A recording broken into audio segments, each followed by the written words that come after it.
Okay, so it's Friday the 11th, and we're getting the first looks at One Piece chapter 1040. So this video will contain spoilers for the current manga.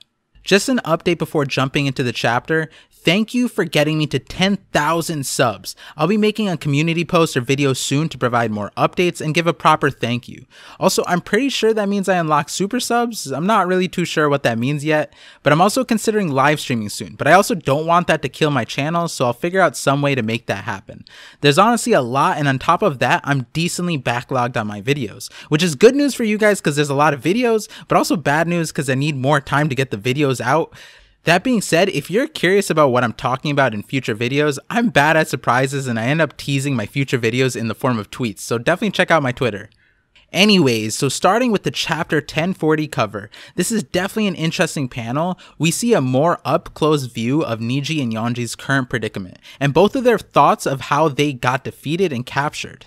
I was thinking, did she need both of them? One of them would have sufficed, right? I'm surprised she didn't turn one of them into a homie. And then I realized, wait, I don't think she can turn any of the Vinsmoke brothers into a homie because they lack emotions. Thus, they aren't capable of fear. So Big Mom probably can't take their souls. So now moving into the chapter itself. Again, I'm loving this whole setting view that Oda is giving us because I had some questions about the results of the last fight sequence. I wrote a whole script for a chapter 1039 deep analysis video that contains some analysis about this, but I figured I'd wait for that, so I scrapped it and never posted it. But something in that chapter 1039 video was related to Vegapunk. Something in that chapter caught my eye, and I was going to bring it up in that deep analysis video, but I'll save it for a future video now. So I'm not sure how many of you guys saw my recent tweet about Kid, but that topic was something I was going to cover in that scrap video, about how his power might be the original source for the Grand Line, and how it functions with its emphasis on navigation using magnetic polarities that each island has assigned to it. And I promise I will be making a Kid video in the future, but so the idea that I was thinking of, honestly, ever since Punk Hazard, is how the crazy islands in One Piece may just be a result of previous peak users of whatever relevant fruit. Like Akainu and Aokiji permanently changed an island's climate. We know so many islands with crazy occurrences that could just be a result of a previous user of a specific devil fruit. So if a past user of Kid's fruit designed the 7 magnetic paths for the Grand Line, then what about Law's fruit? In the last chapter analysis, I said Law demonstrated a Yonko level ability that could be huge for shaping the world. I said that very specifically because look at this image. You can't tell me that we haven't seen something like this before. Could Law's fruit be the cause of Enies Lobby? I honestly think Enies Lobby is one of the craziest islands. How does that even happen? There's so many weird things about Enies Lobby, and I'll say that for another video. But with how Law's fruit has been tied to the world government, I wouldn't be surprised if Law's fruit was implicated there. But I don't have enough time to talk about it right now, so moving on with the chapter. So one other thing in this first panel, and it's crazy because we're still on the first panel of the chapter, but anyways, they are showing a railgun that Kid developed to be more like a continuous laser rather than a projectile cannon. While like in fiction, I could see it looking like a laser and that making sense, but I don't think that's how it end up looking like in reality. Also, it doesn't seem to be a laser because in this panel, they have something hitting Big Mom. But we'll just ignore this imagery for the moment. This is just a quick ADHD tangent, something that I just want to ask about, because last chapter I was talking about how I liked the skull design that Kid put on his railgun. I was just thinking about it. Wouldn't that mean that this skull is made of metal? Or did Kid just like walk up and find a skull and then put it on him? Like, how does that work? But okay, moving on. So this part kind of makes me question some things. In previous chapters, I said Kid's attacks didn't feel like they were doing damage. And in chapter 1030, I wanted Kid to pull out a railgun to increase his damage output. And we finally got it. He has a railgun and he hits Big Mom with it. But this is her reaction. She smirks, she is able to talk while getting hit, she is actually pushing it back against it, and says all of this while getting hit. She even says the attack is tickling her. If this is tickling her, then it definitely feels like everything Kid did before this would have actually done nothing to her, especially if Kid's railgun is tickling her. This definitely is Big Mom showing her insane durability. Whether it's Conqueror's coding or just innate defense, it feels like Kid's blunt force attacks do way less than Law's internally targeting attacks. That being said, just going back to the laser part, this kind of continuous laser beam type of thing makes less sense to me as I keep thinking about it, and to me it would make more sense to have like continuous rounds. Something more like Luffy's Gatling gun maybe, where it just continuous barrages of attacks. Also for this kind of weapon, the ammo does matter. But again, if Oda wants to display it like some kind of tangible laser beam type of thing, I won't be too upset. So anyways, Big Mom pulls out an elevated technique, and it looks like it's being translated as life or slave, which is interesting because of the whole Yonko series that Mosh DMC and I are working on. She seems to change the name of her soul Pocus, but the attack is still the same. But it's interesting that when she finally is pushed to this point, instead of death or whatever other iterations, she instead says life or slave, which lines up with the videos we're making where Big Mom and the Yonkos hold slavery as worse than death. And Mosh just created a video on Big Mom explaining more of those details up on his channel. And the next video in the series is Kaido, which I'll be making and posting next. So Big Mom pulls out this move and instills fear in many of the people spectating the battle, but not Law and Kid, cause they got Yonko balls, that's for sure. Honestly, if someone was tanking my trump card the way Big Mom is doing this, where not only is she tanking it, but she is doing a move while getting hit continuously, I'd be kind of afraid. It low-key feels like punching this guy. If you're ever fighting a guy like this who is tanking your punches like that, sure, he's risking long-term brain damage, but you better start running, cause that's just terrifying. But regardless, Kid and Law not only stand their ground, but look how lax Law looks. Not only does he not look afraid, he looks unworried. He basically does the coldest shit to Big Mom and just goes, shut the f up. And stepping back from Law's Banff behavior, this move, the way it was prefaced, this is really interesting. I love the callback to Corazon. It seems like this move is called R Room, and that probably stands for Rosinante, but Law is somehow able to mimic the Com Fruit's sound canceling ability. I talked about this in the Shiki video about how certain devil fruits make other fruits feel obsolete, but I guess this is another awakened ability that Law is displaying here and supports my idea that I was explaining to people that I don't think we've seen all of Law and Kid's powers. These awakenings are the tip of the iceberg. And here we are with another variation of his awakening, which cancels sound, which scientifically would mean that what he is doing is controlling the air within this bubble, essentially separating the air within this space so it doesn't affect the outside world. Technically, this would be an anti-vibration room, so this might actually be a hard counter to the Gura Gura no Mi that Blackbeard currently has. If Law put this R room around Blackbeard when he uses the tremor techniques, then technically the vibration shouldn't be able to leave this room. I'm curious if that is how this ability will be explained, because that's what's making sense to me right now. Also, quick side note, if R Room was named after Rosinante, then I wonder who K Room was named after. At first I was thinking maybe Caesar Clown, because in apparently Japanese his name is spelled Kuraun, and the ability lets his sword phase through people, which seems to be the focus of the ability, but that sounds more like Perona. But maybe there's someone with a K name that I'm forgetting that is the inspiration for this move. But also, is the true nature of Law's awakening that he's able to mimic other devil fruit abilities? Like, I wonder what other rooms he has hidden up his sleeve. It would make sense if he also had the ability to mimic the clear fruit, where instead of vibrations being blocked, he could block light from entering the room, and thus effectively making whatever inside the bubble invisible to anyone outside the room. And this brings me back to my next point, and I was really surprised by this. I just had a conversation with someone about how it feels like Big Mom's voice is super important to her power of the Soul fruit. That combined with her Conqueror's Haki, her fruit is way more effective than if someone without Conquerors had it. I was saying it almost feels like Big Mom imbues her voice with Conquerors to then control her homies and command them. Without her voice, she can't control them, and we actually see that displayed here.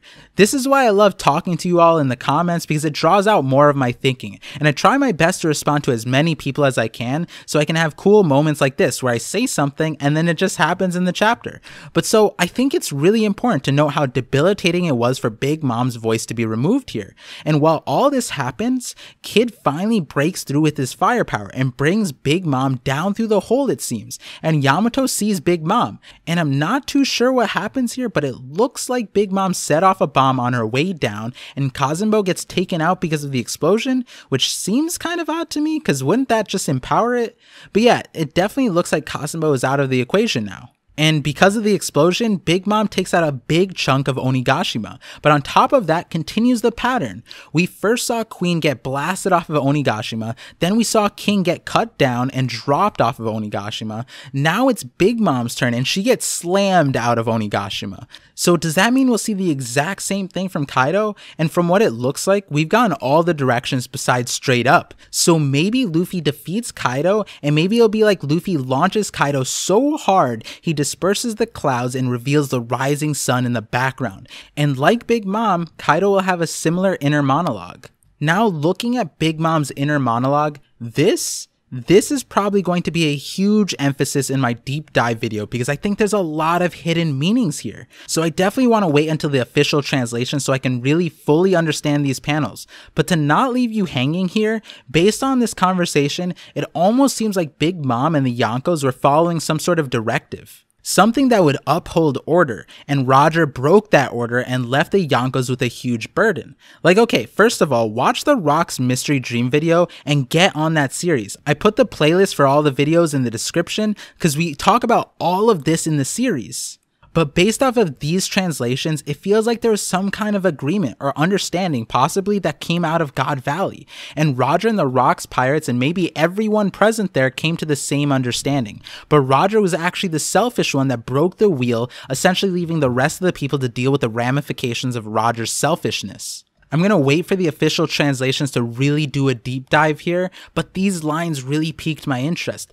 This specific symbolism from this line, all those brats came flooding in, looking for a chance to shine.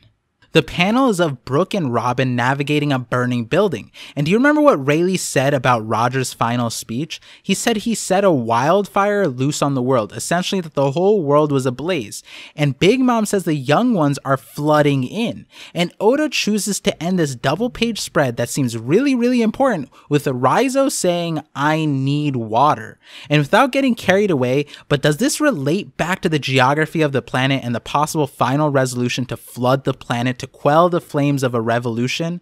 And I think this Raizo fight might be more symbolic than we realize, and I'm really curious to see how the fallout of this plays out. But so as Big Mom has her final moments in this battle, she leaves us with some questions that I think a lot of us have asked ourselves as we read or watched, and I wonder if this means we will get the answers soon rather than later. You never know with Oda. Maybe it comes out this year, or maybe it's chapter 2000 and my channel hits 1 million subs before the end of One Piece. So who knows when we'll find out those answers. The question Big Mom asks, by the way, are all questions I plan on answering throughout my various series. It's all mapped out. Anyways, we get the definitive answer that Kid and Law are the victors, but it definitely doesn't look like they won by necessarily putting Big Mom out of commission. Their victory was contingent on the fact that they removed Big Mom out of Onigashima in a way where she probably will be too tired to return or can't return. Which is interesting because if Big Mom stays conscious like that, I'd imagine she could call for her homies to bring her back. But based off of what Oda says, I don't think Big Mom should be affecting the storyline too much anymore in Onigashima at least. And then we get to the end of the chapter where I think again, as we've seen with previous chapters, this is yet another chapter that will set the community on fire. We see that because of the hole that Kid and Law created, Momo and Yamato are now able to converse again. Yamato completed her mission to prevent the armory from exploding and Kazumba was defused. Momo is also now successfully dragging the island, so both of them were able to do what they needed to do. And so here we go. Momo tells Yamato that Zunisha is near Wano.